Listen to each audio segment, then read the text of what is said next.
আসসালামু আলাইকুম। স্বাগত জানাচ্ছি আন্তর্জাতিক সংবাদে। শুরুতেই থাকছে সংবাদ শিরোনাম।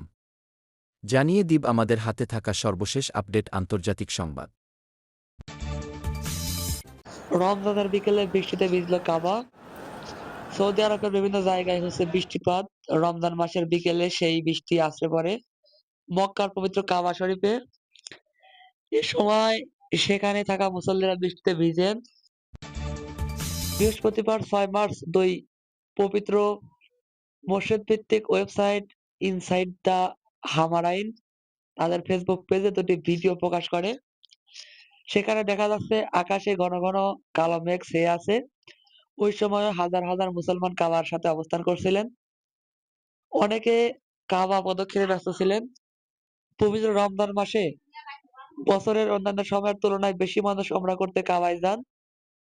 এ সময় ভিড় নিয়ন্ত্রণের আগে থেকে বিভিন্ন প্রস্তুতি নিয়ে রাখে কর্তৃপক্ষ। এছাড়া সেখানকার মুসল্লিদের জন্য করা হয় ইফতারের ব্যবস্থা। সাধারণ মুসল্লিদের মাঝে বিতরণ করা হয়।